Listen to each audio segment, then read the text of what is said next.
Hello and welcome. It's Calyx and we are continuing our playthrough of Moonlighter.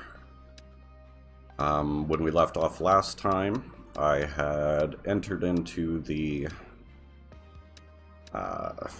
portal cave, I suppose. Portal dungeon would be the appropriate way to say it. As you can tell, inventory management is going to be an important aspect of the game. So right now, we've got some artifacts that are cursed and can only be placed in certain locations. So what I'm going to do is I am going to replace these with some artifacts that I know are more valuable, just so we can get the most out of this run.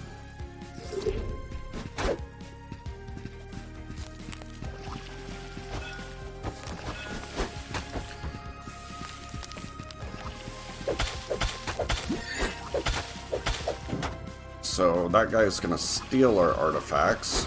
I don't know if it destroys them over time, but it's important to make sure we get them back. One of the most annoying ones are the stream golems that spit a constant stream. They can do a lot of damage to you if you're not looking.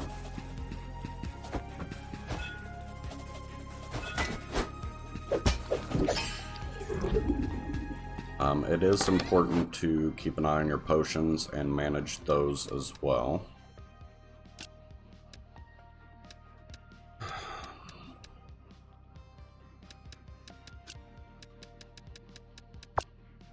Healing is a very integral part of this, especially without armor and equipment. You're going to take a lot of damage in a short time. So we're at our first boss. His moveset is pretty straightforward. He's going to jump, pause, you'll get about 3 hits in. It's not overly difficult, you just have to avoid his jump attack. Once you get him down to a certain point, he'll split. Now these are going to jump at you as well. And then upon doing enough damage, they are also going to split down into a lower form. I like to cause one to split and then go after the smaller slimes, as they can pin you down, which will cause you to get hit.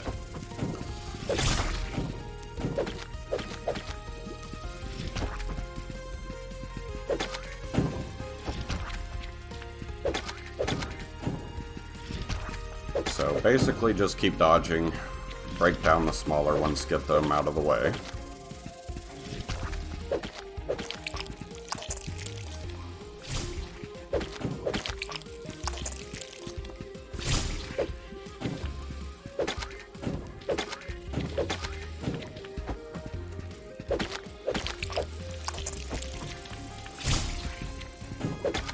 So I've used up all my potions, so once we beat this, I will be returning to town. So the unique part about coming down here, as opposed to going and beating the upper level boss, is this. You get specialized artifact weapons that you can carry throughout the dungeon and only use in the dungeon. When you leave, it's going to disappear. It's generally going to be stronger than your starting weapon. So to begin with, at least, it is advisable that you go this route and try and get one of these. Since I'm leaving the dungeon, there's really no point in carrying it with me. So you'll notice in the top left, it cost me 200 gold to exit.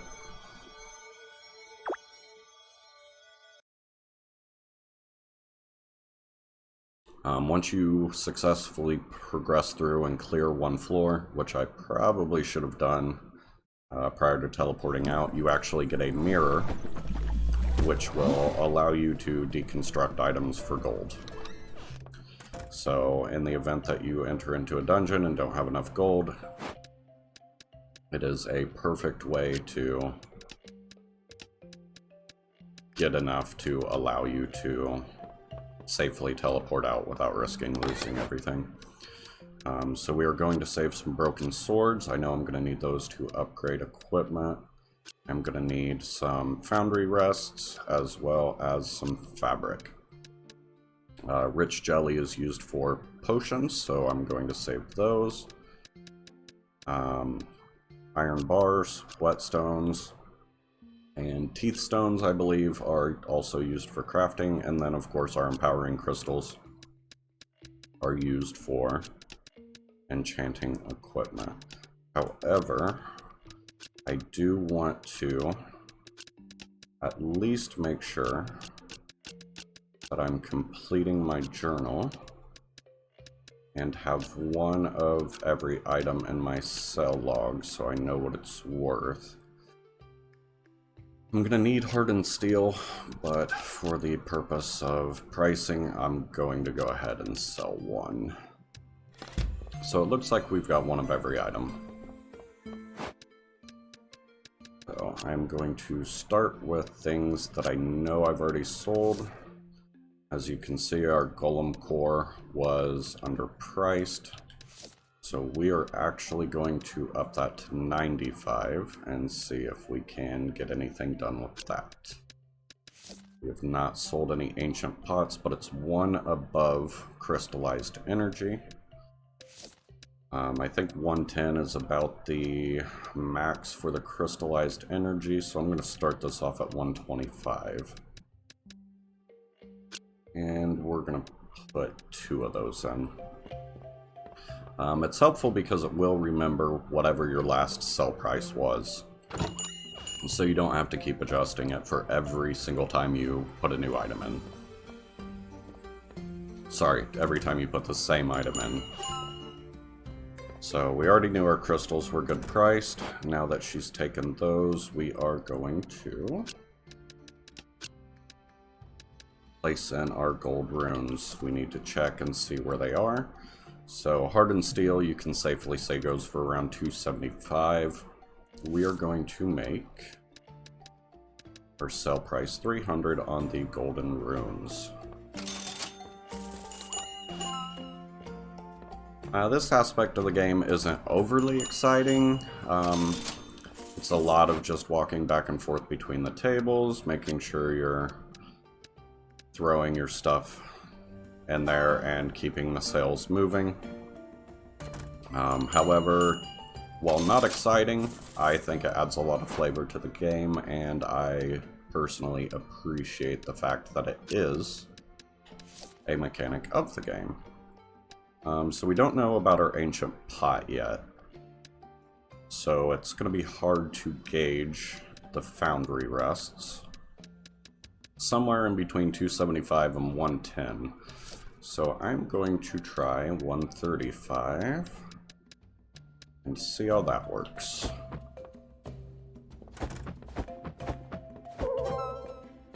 Okay, so our ancient pots are overpriced. They will not buy them.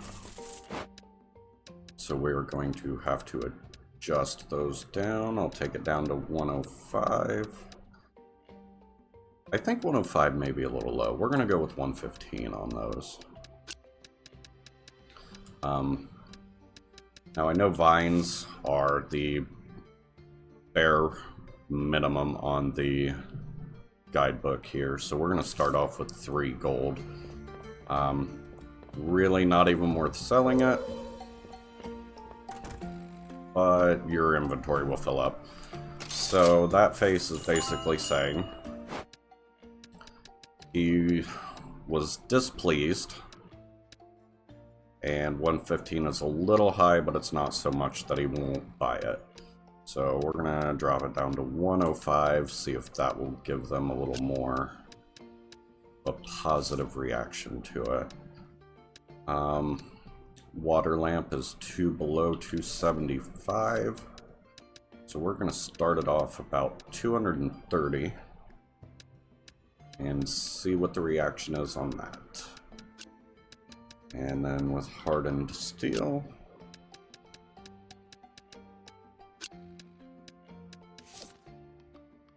obviously it's right at the 275 mark. We're gonna try 280 and see what the reception is for that. So our vine was priced well. Our foundry rest was priced well. We're going to go with fabric. I'm going to try 265. As you get more gold and upgrade your shop, obviously, the more tables you have, the better it's going to be. Our ancient pots are still too high. So let's try 85. Alright, they liked our hardened steel price. And our water thing price. We'll go broken sword, whetstone, and empowering crystal. Whetstone is only a little bit above the vine. We're gonna try and see if we can get 10 out of it. Empowering crystal is in its own tier. It's used primarily as a vendor and merchant item rather than selling. Let's start off with 100 and see how that takes. Broken sword is also a crafting item, but it is also an artifact, so we will start that at 200. Occasionally you will see people such as this guy come in. I believe he's looking for more of a specialized item, weapons, defense, and healing items. Okay, our whetstone was priced too cheap. We'll have to remember that for the next time. Teeth stone. Let's see if we can get 10 out of it. Apparently the ancient pot is still too high, but we've actually found a price that they are willing to buy it at. It's just going to hurt the popularity of the item. That's what I figured for the teeth stone. We'll move it to about a 6. Iron bar. 10 was cheap there. We'll try a 20 on it and see if we can get it to sell. So you will see your day timer in the bottom slowly progressing. Once it gets to nightfall, it will make you close your shop, assuming you are still trying to sell. Rich jelly is above the 5 mark. We'll try 10.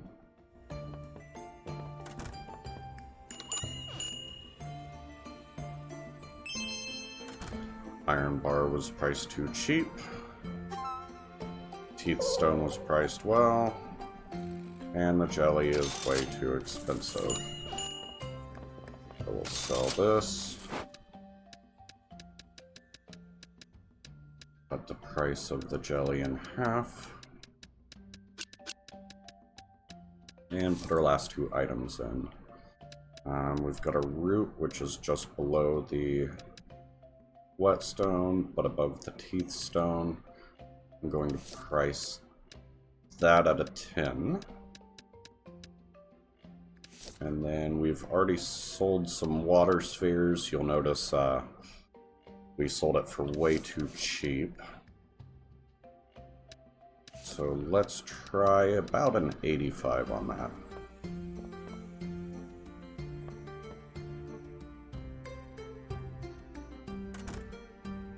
And our day of selling is coming to a close. Broken sword is too high. Drop that to a 175. It really is all just a matter of trial and error to see what price works best and how it's received by the people coming into the shop. Apparently the water orbs were still priced way too cheap. That'll be good to know for the next run.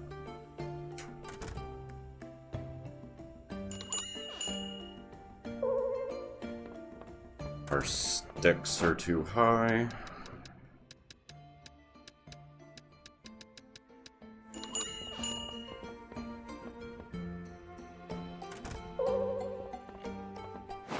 Broken sword still too high. We'll go down to 150, see if that works.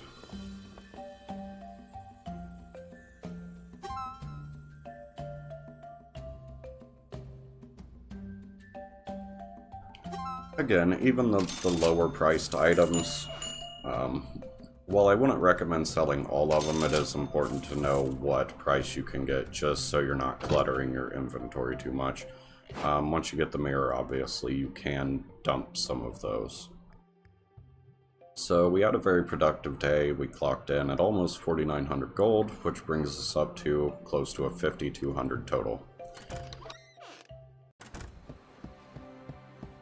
And what that's going to do is it's going to give us the ability to bring in the blacksmith.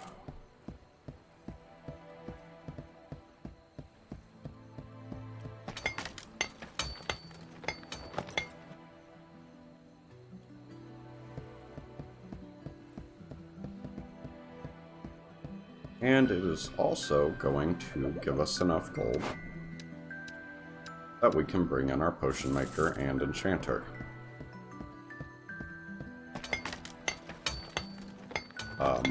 In case you don't get enough in your first run through, I would definitely recommend getting the potion maker first. You are going to need potions. So these will unlock a little bit later. Don't really have enough gold to justify getting anything new for the shop yet.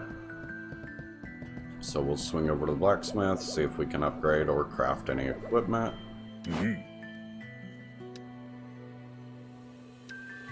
So you'll notice each of these has different stats. So this one offers the lowest HP, but gives you a speed increase of 8.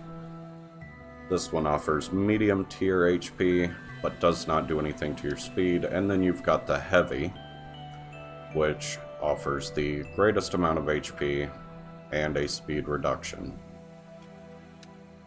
And you'll notice that each item, the maximum HP is actually scaled, whereas your speed decreases and increases stay the same. I prefer the heavier steel. The speed increase is negligible. Even with a full set, I don't notice much of a decrease in my overall movement speed. So it doesn't look like we have enough to really craft anything that I would want yet. So we're gonna leave him be. Head over to our potion maker.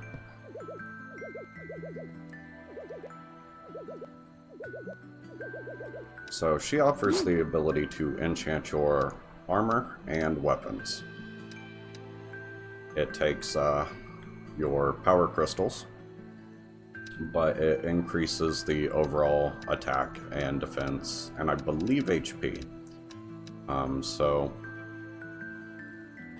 right now we're going to go ahead and upgrade our training sword.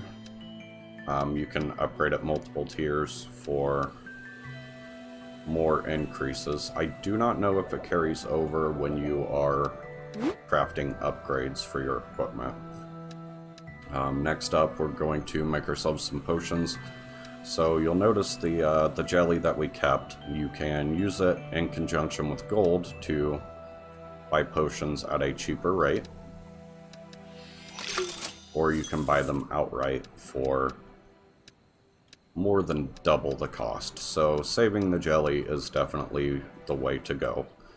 You can only sell it for about 5 gold in the shop, but again, it decreases the cost of potions by half. So with that done, we will enter back into the dungeon and work on our next day of artifact sales.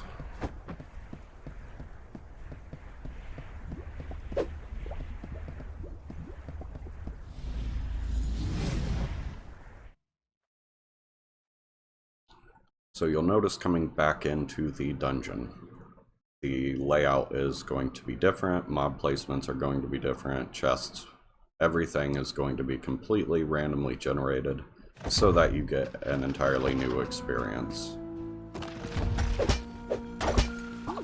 So you'll notice now we're doing substantially more damage, but we are taking the same amount of damage.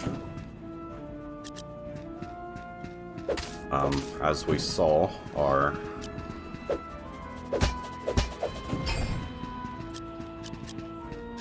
portal floor drop down is in this room, but we will not be going down it this time. So now we've got some new artifact curses. So this curse here, when placing the artifact, it's going to destroy another artifact in the direction it's pointing. So you are definitely going to want to place these in a way that it does not point at another artifact. These as well. So whereas... Sorry, this one actually destroys a curse, whereas when you return to town, this one is going to destroy the artifact that it's pointing at. So one thing that you can do to help manage your inventory space is use the artifact curse destroyer to just outright destroy the curse. So now we have an item that's not only stackable, but it will not impact anything upon returning to town.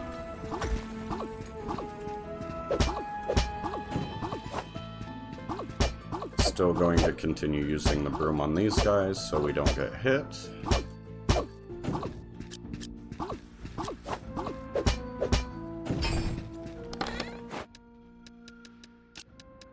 We've already dealt with those artifact curses.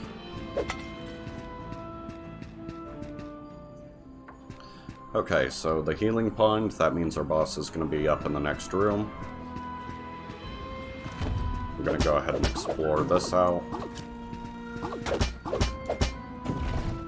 So, in case you didn't see it, I'm going to exit and re-enter, but up here you've got a sparkling instead of the green portal. So we're going to go ahead and drop down here.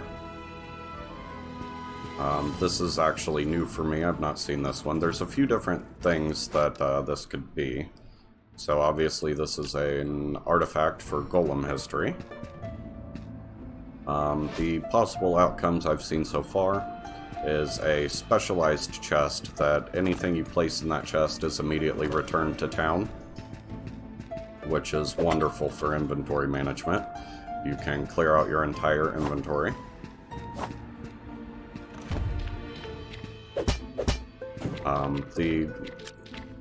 The golem turrets that move we have to watch out for. The stationary ones aren't as big of a problem, but the directed stream of the moving golems can be a problem.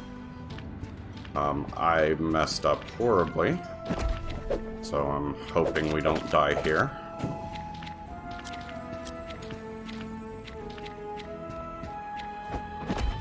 Again, rolling through them, triggering their attack is the best way to handle them, and then you hit them.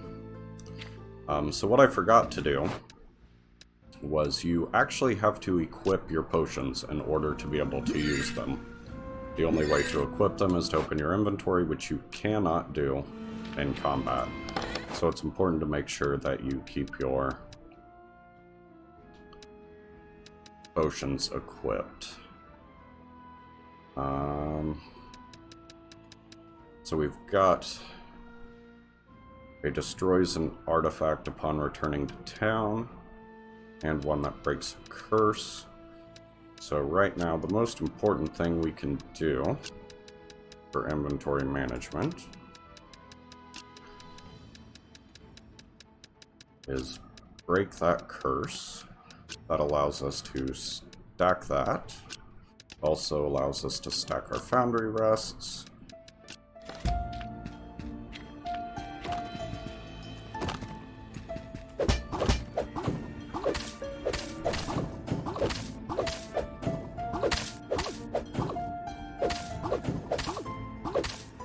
Alright, so our inventory is currently full. I don't believe we're going to find another sparkling secret room that could potentially give us a chest. What we'll do for now is we'll go ahead and call this an end to this episode, and we will pick up where we left off next time. Thank you for watching. Goodbye.